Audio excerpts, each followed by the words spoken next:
Testemunhos Seletos, volume 1, capítulo 40. Orações pelos enfermos. No caso da irmã F, uma importante obra tinha de ser feita. Os que se uniram para orar por ela precisavam de que uma obra se fizesse em favor deles. Se Deus houvesse atendido suas orações, isto teria redundado em sua desgraça. Nesses casos de aflição em que Satanás exerce domínio sobre a mente, devia proceder-se antes da oração a um exame escrupuloso de si mesmo a fim de verificar se existem pecados que precisam ser confessados e abandonados. É mister que haja profunda humilhação da alma diante de Deus e se tenha confiança humilde nos merecimentos do sangue de Cristo. A oração e o jejum nada conseguem enquanto o coração estiver isolado de Deus por um procedimento errôneo. Porventura não é este o jejum que escolhi, que soltes as ligaduras da impiedade, que desfaças as ataduras do jugo, e que deixes livres os quebrantados e despedaces todo o jugo? Porventura não é também que repartas o teu pão com o faminto, e recolhas em casa os pobres desterrados? E vendo-o nu, cubras e não te escondas da tua carne? Então clamarás e o Senhor te responderá. Gritarás e ele dirá, eis-me aqui. Se tirares do meio de ti o jugo, e estender do dedo e o falar vaidade, e se abrires a tua alma ao faminto e fartares a alma aflita, então a tua luz nascerá nas trevas, e a tua escuridão será como o meio-dia. E o Senhor te guiará continuamente, e fartará a tua alma em lugares secos e fortificará os teus ossos, e serás como um jardim regado, e como um manancial cujas águas nunca faltam. Isaías 58, versos 6, 7 e de 9 a 11. É trabalho de coração o que o Senhor exige, boas obras provindas de um coração repleto de amor. Todos deveriam cuidadosa e devotamente considerar as passagens acima e investigar seus motivos e ações. As promessas de Deus a nós é sob condição de obediência, submissão a todas as suas ordens. Clama em alta voz, diz o profeta Isaías. Não te detenhas, levanta a tua voz com uma trombeta e anuncia ao meu povo a sua transgressão e à casa de Jacó os seus pecados. Todavia me procuram cada dia, tomam prazer em saber os meus caminhos, como um povo que pratica a justiça, e não deixa o direito de seu Deus. Perguntam-me pelos direitos da justiça, têm prazer em se chegar a Deus, dizendo, por que jejuamos nós e tu não atentas para isso? Por que afligimos as nossas almas e tu não sabes? Isaías 58, versos de 1 a 3. Trata-se aqui de um povo que faz alta profissão, que tem o hábito de orar e se deleita em exercícios religiosos, mas não obstante está em falta. Reconhecem que suas orações não são atendidas, que seus diligentes e zelosos esforços não são levados em conta no céu, e solicitamente inquirem por que o Senhor não lhes responde. Toda a dificuldade está do lado deles mesmos. Professando piedade, não produzem frutos que glorifiquem a Deus. Seus atos não são o que deveriam ser. Negligenciam deveres os mais positivos. A menos que reparem esta falta, Deus não poderá ouvir-lhes as orações consoante sua glória. Nas orações feitas a favor da irmã F, houve confusão de sentimentos. Alguns se revelaram fanáticos, sendo movidos apenas por um impulso de momento. Tinham zelo, porém não com entendimento. Outros olhavam o grande resultado que ali deviam presenciar, e como que triunfavam antes da vitória estar ganha.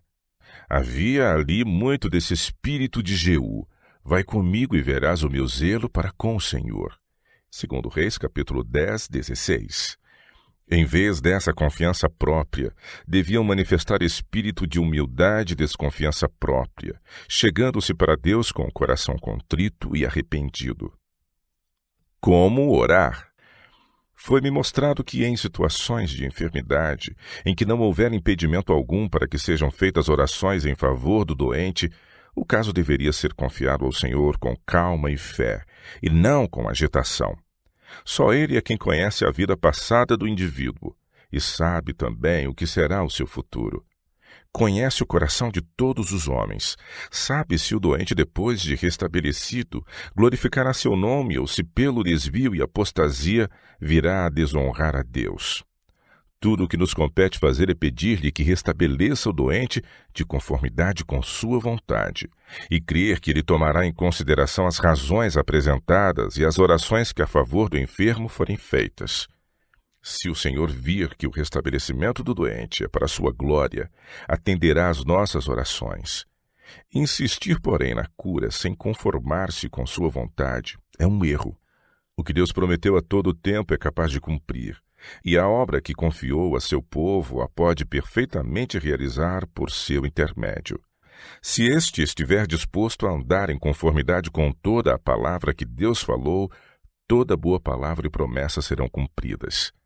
Mas se faltar a perfeita obediência, as grandes e preciosas promessas não serão obtidas e não se cumprirão.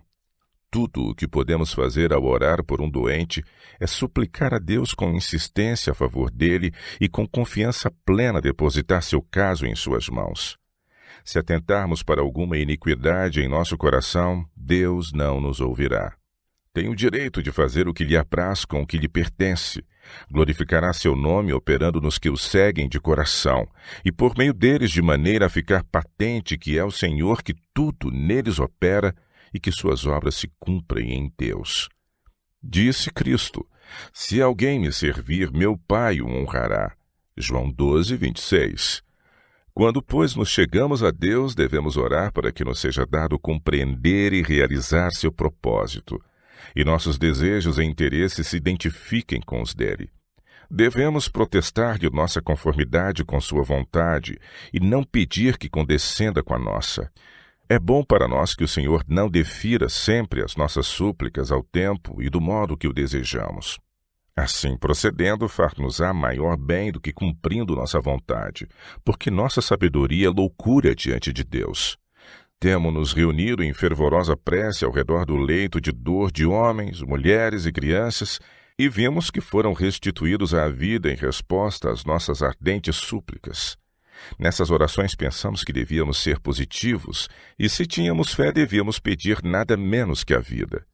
Não ousamos juntar a nossa súplica a esta restrição, se for para a glória de Deus, temendo que isso fosse aparentar certa dúvida. Observamos atentamente os que assim nos foram restituídos e notamos que alguns deles, particularmente jovens, depois de receber a saúde, se esqueceram de Deus, abandonando-se a uma vida dissoluta, causando aflição e tristeza aos pais e amigos e cumulando de vergonha até os que receavam orar por eles. Não honraram nem glorificaram a Deus com sua vida, mas grandemente o desonram com seus vícios. Desistimos, pois, de impor a Deus a norma de proceder nesses casos e não procuramos mais incliná-lo à condescendência com nossos desejos. Se a vida do doente pode glorificá-lo, suplicamos-lhe que conceda viver, porém não como nós queremos, e sim como ele quiser. Nossa fé pode ter a mesma firmeza e até provar-se mais confiante ainda, subordinando o desejo pessoal à onisciente vontade de Deus e depositando tudo com confiança em suas mãos, sem inútil ansiedade. Temos a promessa, sabemos que ele nos ouve se pedirmos de acordo com sua vontade. Nossas petições não devem tomar a forma de uma ordem, e sim de uma intercessão para que se cumpra o que dele suplicamos. Quando a igreja é unida, terá virtude e poder. Porém, se parte dela se inclina para o mundo e muitos são dados à concupiscência que Deus aborrece, pouco lhe será possível fazer por eles. A incredulidade e o pecado separam a muitos de Deus.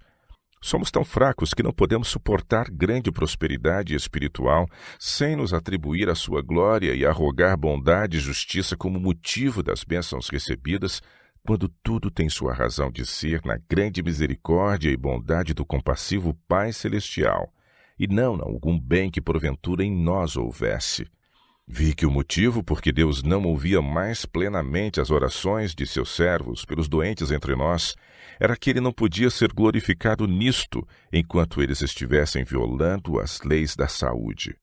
E vi também ser seu desígnio que a reforma pró-saúde e o Instituto de Saúde preparem o caminho para que a oração da fé possa ser plenamente atendida. A fé e as boas obras devem andar de mãos dadas no aliviar os aflitos que há entre nós e em prepará-los para glorificar a Deus aqui e serem salvos na vinda de Cristo. Deus não permita que esses sofredores fiquem decepcionados e ofendidos por verificarem que os dirigentes do Instituto trabalham apenas segundo o ponto de vista mundano, em vez de aliarem à prática da reforma de saúde ao tratá-los as virtudes e bênçãos de pais e mães em Israel. Ninguém tem a ideia de que o Instituto é um lugar a que se deva ir para ser restabelecido pela oração da fé. Ali é um lugar em que se deve ser aliviado das doenças mediante tratamento e corretos hábitos de vida e aprender a evitar as enfermidades. Mas se há embaixo do céu um lugar em que, mais que em outros, sejam feitas por homens e mulheres devotos e de fé, orações de molde a acalmar, orações cheias de espírito compassivo, esse lugar deve ser um instituto dessa natureza. Os que tratam os doentes devem agir em sua importante obra com forte confiança em Deus, de que suas bênçãos acompanhem os meios por Ele graciosamente providos, e para os quais em misericórdia nos chamou a atenção como um povo, isto é, o ar puro, o asseio, o saudável regime alimentar, os devidos períodos de trabalho e de repouso e o emprego da água.